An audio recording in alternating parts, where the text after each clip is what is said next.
Hello, beautiful humans, and welcome to an impromptu Sunday evening edition of Monday Morning Motivation. I did have a few channel members and subscribers mention to me over the last couple of weeks that they would appreciate a Sunday edition of preparing for the week ahead rather than super early on Monday morning. And I have to agree, while I'm here on Pacific time, that I would prefer to do a live right now rather than at 5:30 tomorrow morning, which would normally be 7:30 my time. So I thought that I would pop on here. I know that there's been no warning for my moderators or anything like that. So anybody who is showing up impromptu to this live, I appreciate you being here. And I just wanted to sort of review my intentions for the past week and yours as well. If you come on and you decide to share how you did with your intentions. I'm just going to make sure I'm plugged in. There we go. And then set some intentions for the coming week. Hi, Beverly. How are you? Thanks for being here.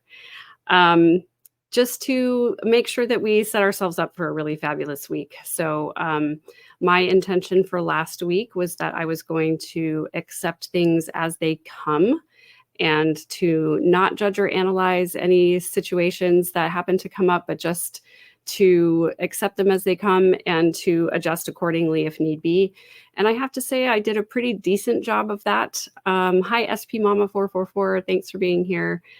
I think there were a couple of times when something came up and it caused me a momentary sort of discomfort or frustration or annoyance or whatever. But for the most part, I did okay with that. And then I was on the phone with my sister, and she was kind of reminding me, and I guess I didn't really realize this, but she was saying, that's something, she said to me, that's something that you've done throughout your entire life. I don't remember a time when you weren't able to just take things as they come and sort of absorb them and move forward and not sort of sit and wallow in like, why can't things be different, and move on. So she said, that's a skill she's noticed in me for a really long time. And I was like, well, thank you for the compliment. But I feel like it's something I'm still working on. Hi, Darlene. How are you? Thanks for being here. So I don't know if it's something that I'm working on or something that I've been good at, and that's the reason I'm working on it, or I'm setting it as an intention because I'm like, oh, I'm already doing this pretty well, and I'm just like being easy on myself. I don't know. But my intention for this coming week is to be more intentional about setting a daily intention, because I think I set these intentions like at the beginning of the week and I sort of have them in the back of my mind, but then I don't go and sort of daily sit down. And this is a practice that my partner does really well. Daily he sits down and writes out things that he's grateful for and then things that he intends to accomplish for the day. And so my intention for this week is to do more daily planning, daily intentions, and to have that in my mind each day as I go through, rather than just having a full week long thing, because I think I'm more productive when I set a specific intention for each single day. So that's my intention this week. I want to hear from you guys about what you have accomplished this week with your intentions, if you have, or if there was something you struggled with, and the things that you're wanting to intentionally do this coming week, if you're willing to share.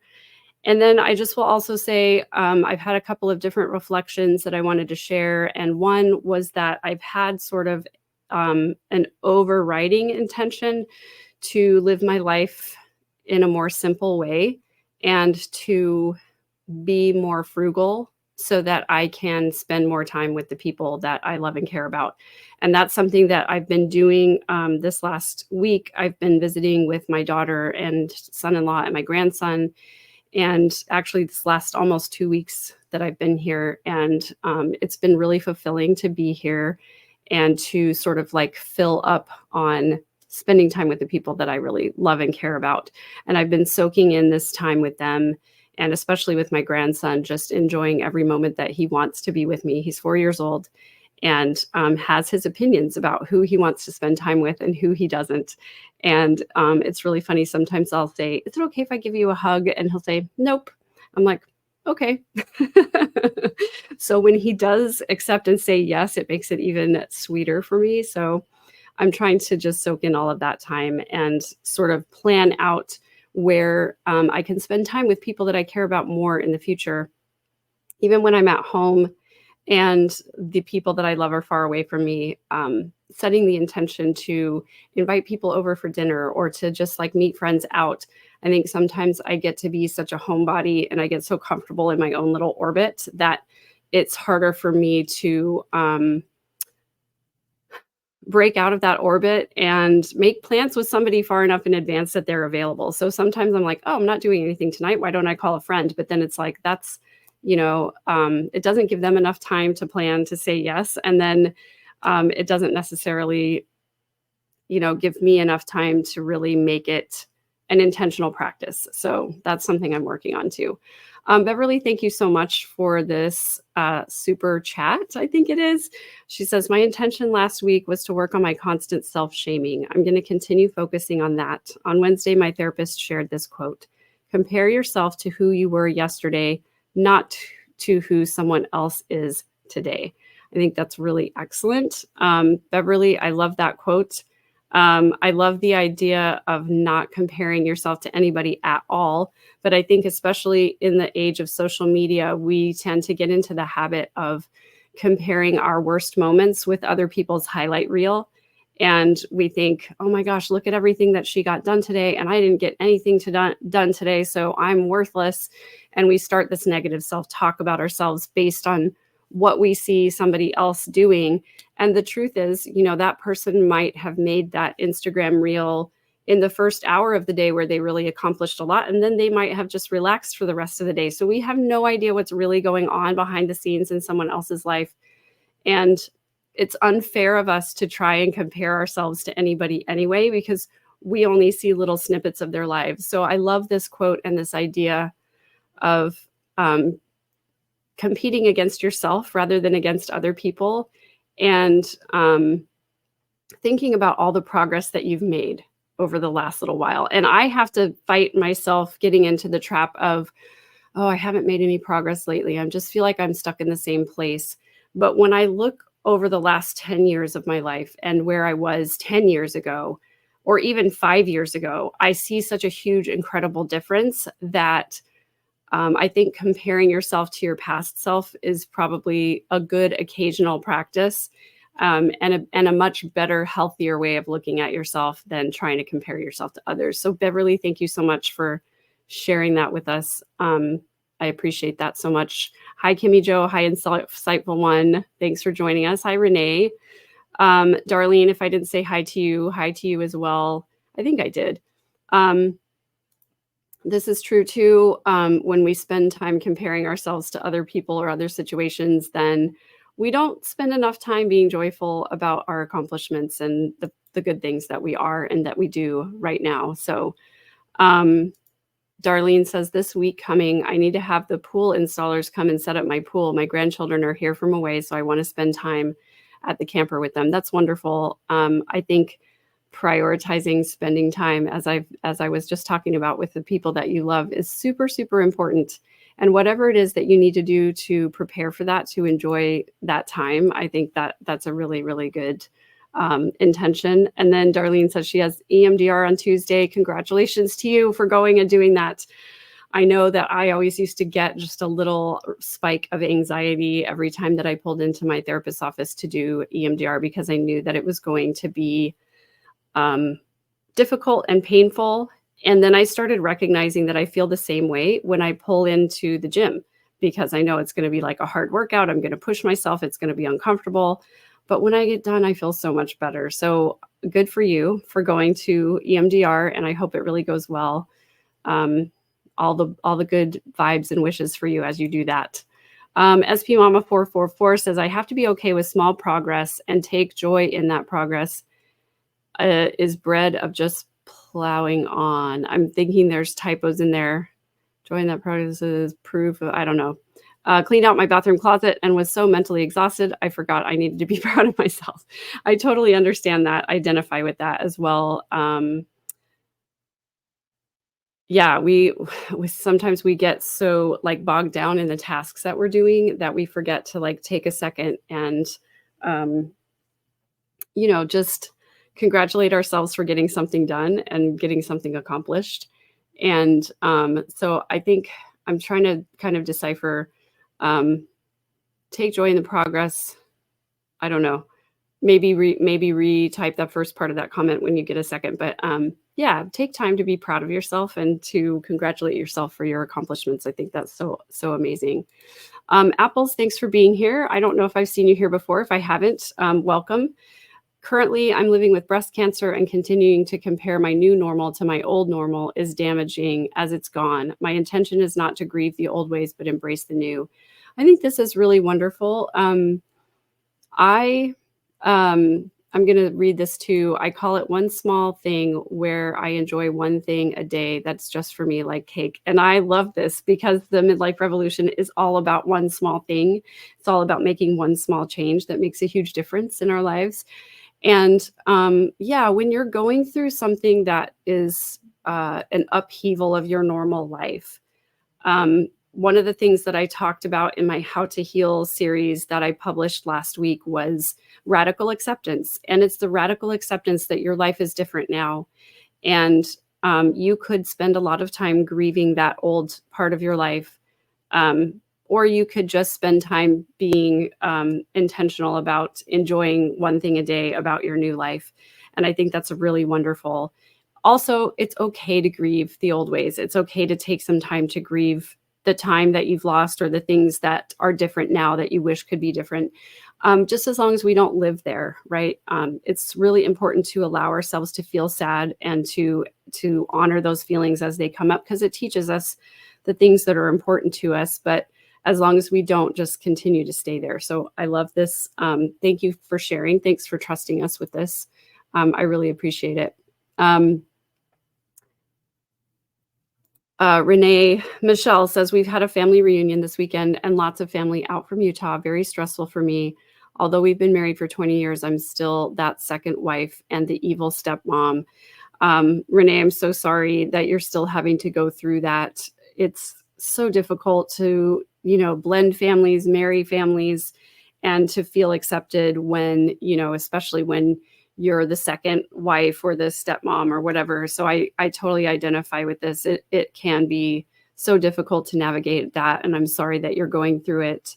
I hope that your husband, partner, however you guys refer to each other, I hope that they see and understand what you're going through and the sacrifices that you make to be a part of his family, or their family. I think hopefully you get some support for that, because it's really hard to go through, especially if the other person doesn't see how difficult it is. So Lion Cub, I don't know if this is a question. DBT or CBT, dialectical behavioral therapy or cognitive behavioral therapy. I think DBT was born from some of the ideas in CBT, and radical acceptance is a DBT practice. I talk about that in some of the video that I went through with that. So I don't know if you have like a further question or if you want to clarify, but hopefully that explains it. Hello, Katerina Canvas or Canvas.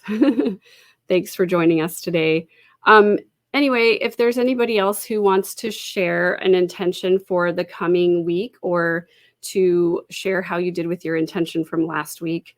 Yes, Chris Cardinal, thanks for being here and for sharing the attitude of gratitude, a simple gratitude journal. I tend to I don't really keep a journal of gratitudes anymore. I used to do that a lot. And now I just sort of go through it as I am falling asleep at night, as I'm calming my mind for sleep. And then sometimes when I wake up in the morning, I just meditate on what I'm grateful for and what I want to accomplish for the day and what I want to notice for the day.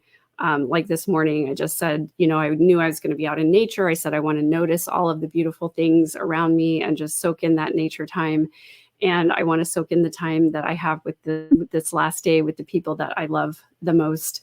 If you do keep a journal, sometimes it's good to keep a journal, especially in the beginning of a gratitude practice, because then you have something you can go back and look at and remind yourself when you have a difficult day, when there are days you don't want to journal. And for me, that's one of the harder things, is like, there are some days when I don't want to sit down and list my gratitudes. There are some days when it's too hard of a day and I don't want to journal. I don't want to create anything. And so those are the days when I'll go back and look at my gratitude journal from like the beginning of my therapy journey and remind myself of the so many things that I have to be grateful for. And sometimes that helps me to just change my mood.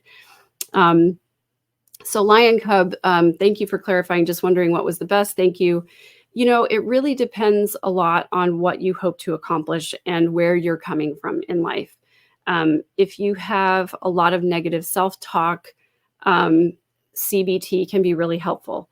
If you have a lot of unhealthy coping strategies that aren't serving you anymore, then that's where dialectical behavioral therapy can be more helpful. If you have trauma in your past, there are some other trauma-informed therapies that can be better for you. And so it just really depends on what you want to accomplish. And I highly recommend studying those various healing modalities and then finding a therapist that specializes in the thing that's going to help you to heal the most from what it is that you're working through. So just wanted to mention that and best wishes for you on your journey of finding healing. Renee, I'm super glad to hear that your husband is doing great in helping you balance. So Apples shares that the Japanese practice of shinin-yoku or forest bathing is also a great way of changing your mood. The only problem is you need to be near a forest. And I'm guessing you probably need some privacy, I guess, or maybe you can do it in a swimming suit or something like that. One of my very favorite things in the entire world is to go swim in a lake first thing in the morning where the air temperature is a little bit colder than the water temperature. That's one of my very, very favorite things to do. And I don't get to do it often. So when I do, I just soak it in. That's something from my youth that I really loved doing. So I don't know if it's similar to forest bathing or not, but yeah, I love that idea. Renee says, when I feel bad, I try to do something kind for other people. It kind of cancels out anything bad that happens. And I think that's a good practice. I do think there needs to be balance because when you're feeling bad, it's important to still honor those feelings and feel those feelings. Sometimes when we are serving other people it can be a replacement for dealing with our own feelings and with our own difficulties. And so as long as we're also honoring our own emotions and not using that as sort of a coping strategy to push away our feelings, I think this is a great intention. And it does for me, always cheers me up when I'm doing something nice for somebody else. So Chris says, yes, all those therapies are excellent for BPD as well. I think you're talking about bipolar depression. If you have ever met anyone with BPD, a full, sometimes 2 years can heal it. Yeah, and it depends on what other I know they say in the medical field comorbidities. I don't know if that applies to the mental health field or not, but if you have more than one disorder, or if you have traits that sort of overlap in cluster B or cluster C personality disorders, it can be really difficult and complicated to heal all of those things. And I know for me, I had complex PTSD, and there were a lot of the symptoms. I went in with symptoms of anxiety and depression. So I didn't get diagnosed with CPTSD until later on. And I knew that I had trauma, but I wasn't sure exactly what kind or how to treat it or any of that. And so sometimes a diagnosis can be a little bit of a burden because then you start thinking, well, this describes me. I'm in this box. This makes the most sense to me. And it doesn't necessarily cover everything that you have. And not only that, but we can start to get stuck in this loop of referring to ourselves as our diagnosis rather than just trying to work through it and get to the point where we don't have mental health issues anymore, or that they're minimized enough that they don't interfere with our daily lives. So I know a lot of people get diagnosed with something and they just think that's a burden they're going to carry for the rest of their lives. But there are a lot of therapists out there, especially trauma-informed therapists, who really believe that you should get to the point where you don't need therapy anymore, or where it becomes a minimal part of your life rather than like an all-encompassing thing. So Yeah, I always just want to say that sometimes we can be totally healed from things, and sometimes it takes a lot longer and it's a little more complicated than that. Okay, so I'm going to go back through and just kind of look at some of these comments and questions and make sure that I don't miss anybody. This is going to be a little bit of a shorter live. I just want to give you guys the opportunity to set some good intentions for the coming week. Make sure that you stay on that side, okay, buddy? I don't think that his mama wants him to be on camera, so I'm just trying to keep him from being on camera. Yay, Judy. Okay, so I'm going to go back to here. Lion Cub, so much trauma. What could be the best? Lion Cub, so what helped me the most was EMDR therapy. It's not for everybody though. And there are sometimes when you do EMDR therapy, it can sort of stir up other emotions and things that are difficult to deal with. And so a lot of people have a hard time with EMDR if you haven't done some other CBT or DBT work first. So it's important. That's why it's important to talk about kind of like the whole gamut of everything that you want to accomplish in therapy with your therapist. Other trauma-based therapies, our internal family systems is one. Let's see, there's like a drama-based therapy, which is like an acting out sort of a therapy that can be really helpful. So I recommend highly the book, The Body Keeps the Score, because that book goes through several different trauma-based therapies. And while it can be somewhat triggering to read the experiences of other trauma survivors, they also talk about the healing modalities that helped those trauma survivors. And so that's a good place to start. Reading about those modalities, maybe something will resonate with you and will help you to get to a place where you can figure out what the best healing modality will be for you. So I wish you all the best on that. I hope that goes great. And Judy, you have your intake for EMDR virtually on Tuesday at 5 a.m. Oh my goodness. Okay, because the therapist you chose is in Virginia. I'm so grateful that you're doing that. I hope that goes really well. All the great wishes for you. Ashley, thank you so much for being here. I appreciate you. And yes, please hit the like if you haven't yet. I also, my subscriber base dipped down below 70, 75 or 7,600 for the first time. Over the last month, I think I've mentioned I'm losing some subscribers who showed up just for kind of the Lori drama. And now that I'm on to healing and other things, a lot of people have dropped off, which is totally great. But if you're here and you're not a subscriber, I would really appreciate you taking the time to subscribe. That would be wonderful. SP Mama 444 says, I bought the Dialectical Behavioral Therapy Skills book and cards with my therapist. It's very good and helpful. Excellent. That's awesome. Thanks for sharing that resource. I really appreciate it. Missy Ann, who is a member, thanks for being here. I promoted to a new position on June 3rd. Congratulations.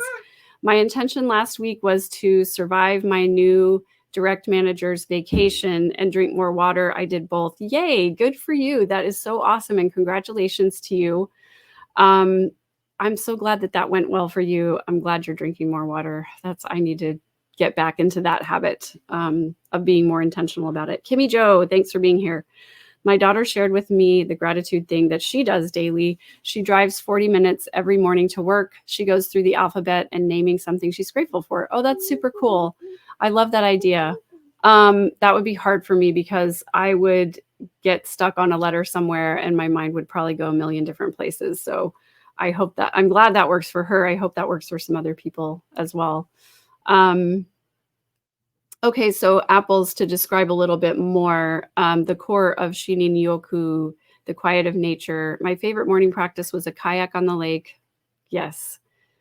Still quiet and lovely. I'll be back there by December. Good for you. That's wonderful. I have an intention to get into, I have an intention to take steps to get into kayaking more often because I really love kayaking, but it is really hard to, again, break out of that orbit and get out there on the water. So I'm trying to get to the place where I can do that more often.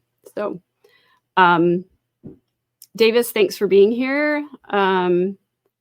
Kari Bear, thanks for being here. No, you're never too late. You can always watch on replay. And sometimes when I am late to a live, I'll just go back to the beginning and watch it on 2x until it gets caught up, just so that I can, be live with everybody and chat live with everybody without missing something or feeling like I, missed out on something. Chris, this is funny. Thank you, Megan the Wise. I think somebody called me that on a podcast interview that I did or something like that. And it's kind of funny that it stuck a little bit. I don't consider myself to be wise. I just consider myself to be thoughtful and intentional. So I don't know. Let's see. North Wildings, thanks for being here. I always love to see you. Do you think self-administration of EMDR from YouTube would be effective? I don't know. And I always want to say, first of all, I am not a mental health professional, and I do not have any sort of certification or training in mental health. I am just an expert in my own trauma, and I just share my personal experiences from that point of view. It's never intended to be advice. It's just informational, educational. I wouldn't recommend self-administration of EMDR, mainly because when you're digging into those difficult things, you really do need a mental health professional there with you to make sure that you don't, to make sure that you have the right tools to unpack all of that and then put it away safely. And a lot of EMDR is setting things up in a very specific way before you do the lights or whatever it is, just to make sure that your mind is headed in the right direction and you are trying to carve new neural pathways there. So if you don't set it up correctly, you could end up sort of making your trauma symptoms worse. So I definitely don't recommend doing that by yourself without the help of a mental health professional. Even now, I did EMDR for a couple of years, and even now I wouldn't do it by myself, even for little things. So I definitely recommend being with a mental health professional for that. And then SP Mama, neurofeedback is helpful, maybe beside EMDR or with EMDR. I appreciate you guys. And Davis, I'm sorry, I didn't mean to cut off early. I want to honor you, and in that acceptance, it's a really difficult thing. So we're with you and supporting you in that.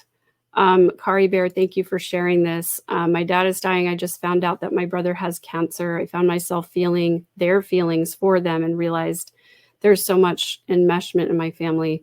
Yeah, that's a really heavy thing to come to the realization of. And I wish you all the best in navigating that situation. It takes a lot of care and intention. So we're here for you. Please reach out if you need some help or if you get stuck anywhere. Thank you, SP Mama. You're right. The book is on YouTube, the full book for free. It's also available on, I subscribe to an app called Scribd, which is also partnered with Everand, where you can get a lot of books like this for free, the PDF versions. So thanks for that resource. And then Missy Ann, thanks for being here. My intention for this week is to continue self-care, hydration, and plan my days better. I plan to start work at 7 so that I can check my calendar and email and strategize how to have 3 productive days. That's awesome. I love that. I hope that goes great for you. TC, thanks for being here. Kari Bear, lots of love for you in the chat. TC is going to try ABC gratitude. I love that. That's wonderful. Black Widow, thanks for being here.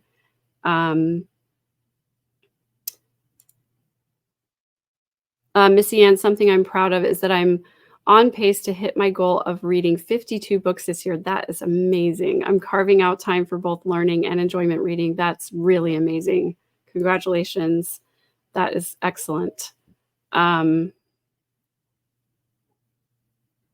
Okay, just want to make sure that I get to everybody's comments. Yeah, that kayaking, whew, nothing like it. Nature and water, moving water, that's excellent. Yeah. Yeah, he wants some attention for sure. He came over here because he wanted to call me back over there to go and play with him. So I'm going to end up here in just a little bit, but he's doing great. Renee Michelle says, I may have missed it, but did you ever do talk about your journey to write your book? I have talked about it a couple of times. It started out as journaling during my therapy sessions, journaling through all the things that I needed to work through. And so I did talk a little bit about it. That was basically it. I started out as journaling exercises, and I started compiling it into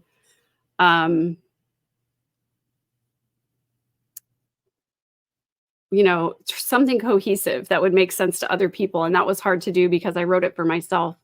But being able to compile it into a book, I hope is helpful for other people who are going through healing. It's kind of hard for me now because I'm a million miles away from where I was when I wrote it, but I'm glad I wrote it, and I'm glad I was able to just let it go, because it needed to exist in the form that it was, rather than continuing to edit. So TC, thank you for sharing this. Being with a loved one when they pass can be such a beautiful experience, yet of course bittersweet. I've been with a couple friends when they passed, and it's hard to describe. You feel so much love. Yeah, and that's only happened to me one time. 2 times really with people who are close to death, and it was bittersweet, of course. It sort of course, makes us confront our own mortality, and that can be really hard to do, especially if we're in faith transition, or if we're not really sure about afterlife and things like that. It can be difficult, but it can also be a really sweet moment with that person. All right, so finishing up, wrapping up here, you guys. Davis says, in all seriousness, when I hear laughter, see a child being a child, I smile because it's a sign of life and reminds me to look at everything, the heavy and light things of life. And yeah, it is really healing to be around a small child who just has that innocence and sense of wonder. And this particular child is very honest about how they feel, and very honest about what they want and need. And I really just love and appreciate that. It's so much fun. So guys, I'm going to go ahead and wrap up this evening, a little bit of a shorter live. I really hope that you each set a good intention for this coming week, something that you can, that can be healing for you, and some small thing that can help you make progress in the things that you're working on. I'm always grateful to you guys for being here and being so supportive of each other in the chat. I really appreciate all of your contributions, and thanks for being vulnerable and for trusting us with your intentions and your feelings and your difficult struggles. And my thoughts are with you guys. Please, as always, reach out. If there's some way in which I can help you, I'm always happy to chat. My email is megan@third-verse.com. And I've been chatting with a lot of individuals this week that need help with specific things. And that's the thing that I love the most, is connecting with you guys one-on-one. So I really appreciate all of your contributions and everything that you guys give to this channel and to each other and to me as well. I hope you have an excellent week, and please be kind to yourself and share this with others if you think they'll appreciate it, or if they'll get something positive out of it. So take care. Love you guys. See you soon.